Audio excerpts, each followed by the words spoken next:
Magandang umaga po. Welcome po sa aking channel at tayo po ay patuloy na ating mag-aral ng banal na salita at nandito na po tayo sa ating serye ng ating pag-aaral dito po sa John chapter 6 at ito po ay yung ating part 2. No? Ang pinag-aaralan po natin ay Gospel of Jesus Christ according to John.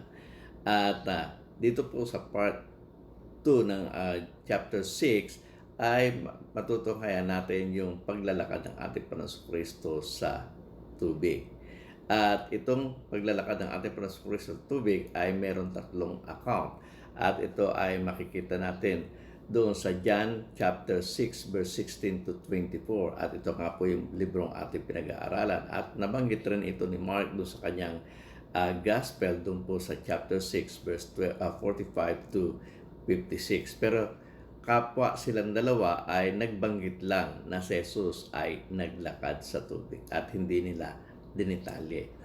Sa bagay, si Juan po, ang purpose po ng kanyang pagkakasulat ng kanyang aklat ay ibanggitin yung mga signs na ginagawa ng ating Panginoong Kristo, yung mga miracles ng ating Panginoong Kristo, sapagkat ang layo niya po ay makumbinsi lamang yung mga babasa ng aklat niya na si Jesus ang Kristo, ang anak ng Diyos na buhay. At ito ay tignan po natin muli dito po sa John chapter 20 verse 30 to 31. Ganito po ang ating mababasa. Jesus performed many other signs in the presence of his disciples which are not recorded in this book. But these are written. Ano po yung mga signs? No? Kinukwento niya yung mga signs na ginawa ng ating Panginoong Kristo. Ano sabi? But these are written that you may believe that Jesus is the Messiah, Jesus is the Christ, the Son of God, and that by believing you may have life in His name. So, ang purpose lang kung bakit binabanggit ng ating magiting na apostol ang mga signs na ginagawa ng ating Panginoong Kristo ay para lamang ito ay maging tanda para maniwala ang mga babasa na si Jesus ang Kristo, ang anak ng Diyos na buhay. So ito'y pagmuminsi sa babasa na si Jesus na ang Kristo na kanilang iniintay. No? Si Jesus yung propeta na kanilang iniintay, si Jesus yung Lamb of God, na si Jesus ang Kristo, ang anak ng Diyos na buhay. Kaya na po, hindi detalyado. Kaya pupunta po tayo doon sa another account at ito po yung Matthew chapter 14 verse 22 to 36. Dito ay may mga detalyeng sinabi si Matthew na hindi binanggit doon sa account ni John at doon sa account ni Mark. At ganito po natin sisimulan yung ating pong pag-aaral. At mababasa po natin sa verse 22 ng Matthew chapter 14. At babasahin po natin ito sa NIV. At ganito po ang ating mababasa. Immediately Jesus made the disciples get into the boat and go on ahead of him to the other sides while he dismissed the crowd. Ito po dinismiss niyang crowd. Ito po yung 5,000 men na kanyang binigyan uli rin ng sign na pagpapakain mula doon po sa 5 tinapay at 2 isda. So another sign ito na ginawa ng ating Panginoon sa Kristo. At ito, right after this, no, yung pagpapakain doon sa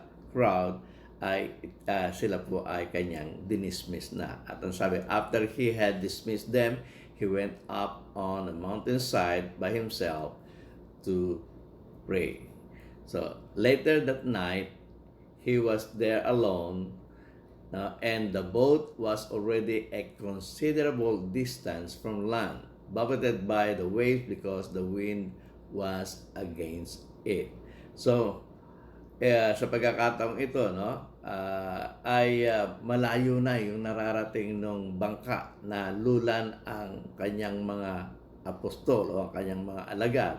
At ang bangkang ito ay hinahampas ng alon sapagkat ang kanilang takbo ay against the wind, no? Salungat doon sa hangin. Kaya hinahampas-hampas sila ng malaking alon. Okay. Sa verse 25, ganito po ang ating mababasa. Shortly before dawn, no? Bago magmadaling araw, shortly before dawn, Jesus went out to them walking on the lake. So, walang ginamit na sasakyan ang ating Panginoong Jesus, hindi siya gumamit ng bangka, pero para puntahan niya yung kanyang mga alagad na hinahampas-hampas ng mga alon dapat ang kanilang pagbabagtas ay salungat sa hangin, ay minarapat ng ating Panginoong Kristo na lumakad na lamang sa tubig. At sa verse 26, ang sabi po, when the disciples saw him walking on the lake, they were terrified. At sabi nila, it's a ghost, and cried out in fear. So sabi nila, multo, no? Na dahil nagulat sila, merong isang tao nakikita nila na lumalakad sa tubig, at ito ay napagkamalan nilang ghost, o napagkamalan nilang multo. Yung salita pong ghost sa Greek ay pantasma. Yun po yung salitang ghost na ginamit po dito sa ating pong binasa. Na ang ibig sabihin po nitong pantasma ay an appearance or an apparition.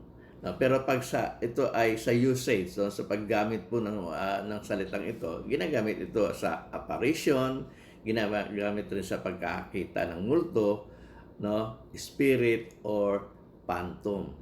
Sabi nga doon sa sa yung 53:26, no, doon po sa Strong Concordance, ang sabi originally referred to seeing a ghost or seeing an apparition. At yun nga yung inaakala ng mga alagad na ang kanilang nakita ay espiritu. Ang nakita nila ay nakakita lang sila ng isang apparition o nakakita lamang sila ng isang multo. Kaya nga sila ay natakot, no? Sino bang hindi matatakot, no? Nakakita ka ng isang taong lumalakad sa ibabaw ng tubig. So sa 27, ang sabi po ng banal na kasulatan ay ganito, but Jesus immediately said to them, take courage, no, it is I, don't be afraid. Huwag kayong manghimantakutan sapagkat ito ako si Jesus, no?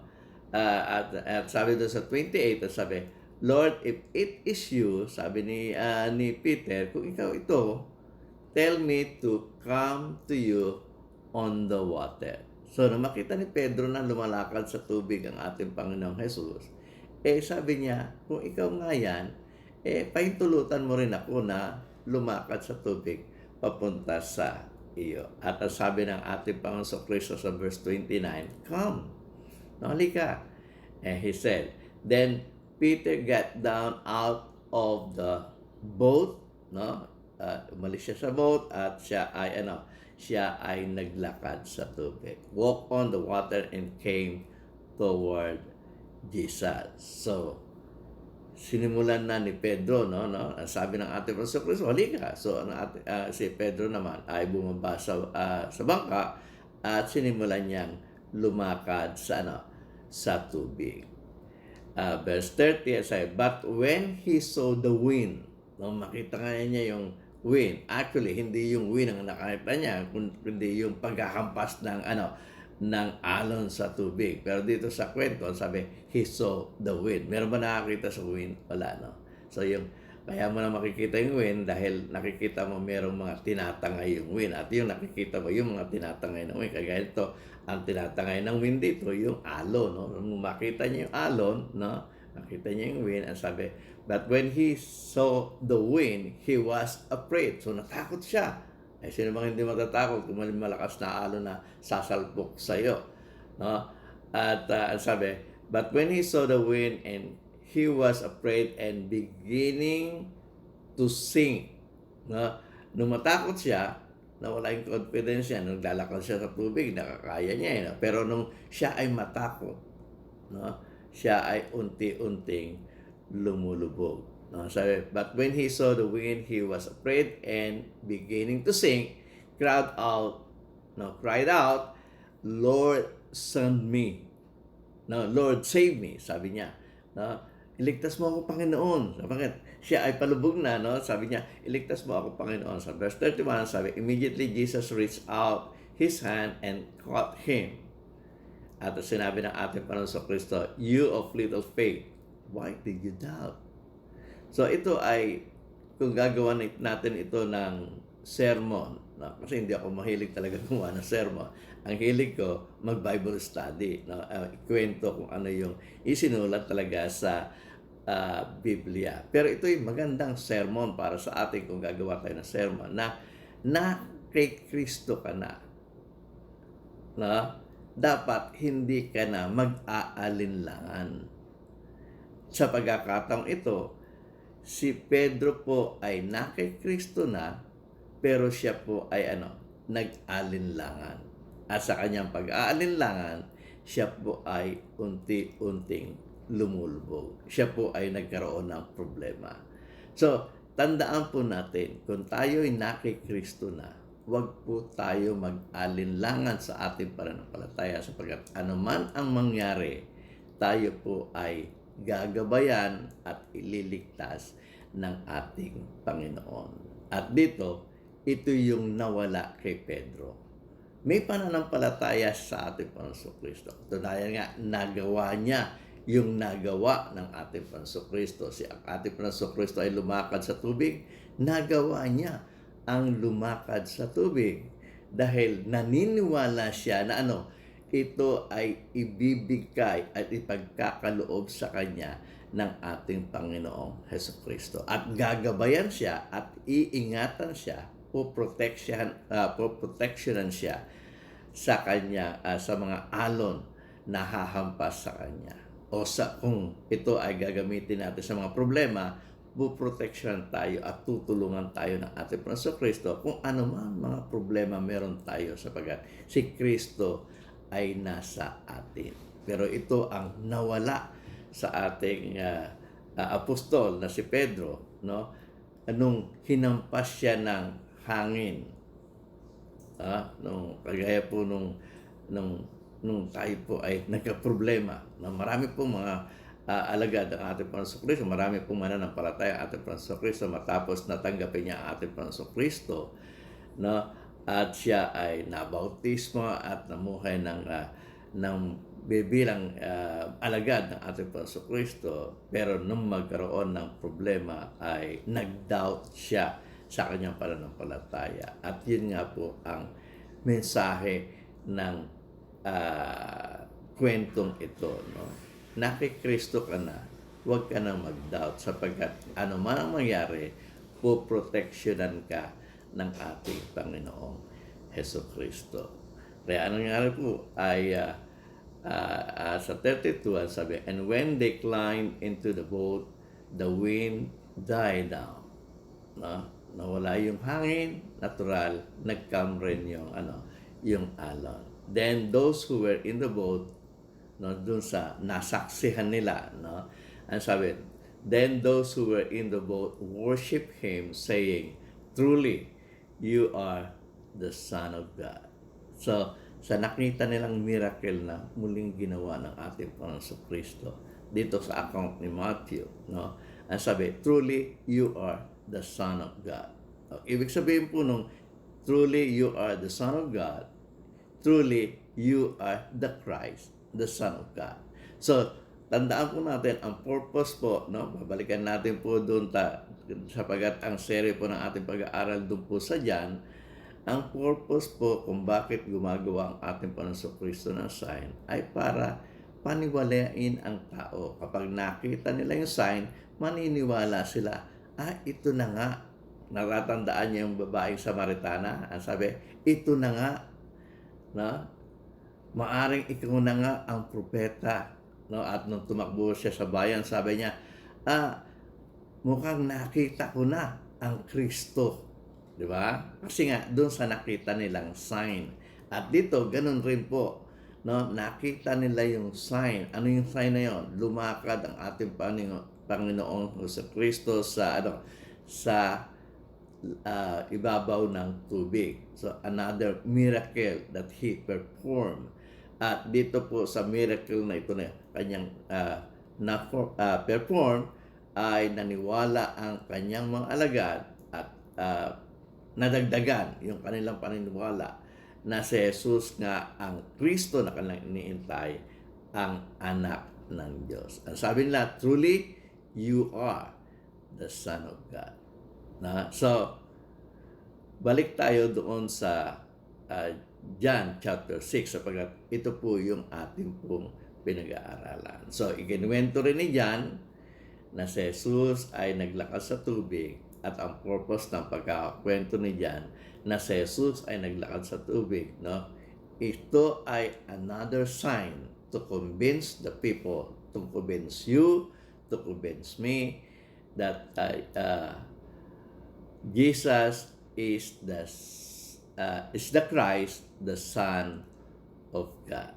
So sana po ay muli natuto tayo sa ating pong maikling oras ng pagsasama-sama ng pag-aaral ng banal na salita. Ang purpose po ng pagkakasulat ng aklat ni John ay kumbinsihin ang bumabasa na si Jesus ang Kristo, ang anak ng Diyos na buhay sa pamamagitan ng pagkakwento niya ng mga ginawang mga miracles, no? Mga ginawang tanda ng ating Panginoong Kristo upang mapatunayan na si Jesus nga ang sinugo ng Diyos na propeta at magiging hari nila nagaganap ng kanyang pagkasasantote. Muli, ako po si Nehemia Sayuhay at taos-puso po akong nagpapasalamat sa inyo. At kung kayo'y bago pa, no, ngayon first time lang po ninyo nakapunta sa channel na ito at first time nyo lang po nakapanood ng video, kung kayo po ay nag-enjoy at natuto, sana po ay mag-subscribe kayo at i-ring nyo na rin po yung bell. At i-like nyo na rin po. At kung gusto nyo po i-share ito sa inyong mga kaibigan, ay i-share nyo na rin po. At kung meron po kayo mga komento at mga katanungan at mga request ng mga subject na ating po pag-aaralan, ay isulat nyo rin po doon sa baba sa request, sa comment section. Sana po ay huwag niyong kalilimutan itong mga video ito na sa inyong harapan. At kung kayo gustong mag-subscribe, pindutin nyo lang po itong bilog na nasa inyong harapan. Muli, maraming salamat po.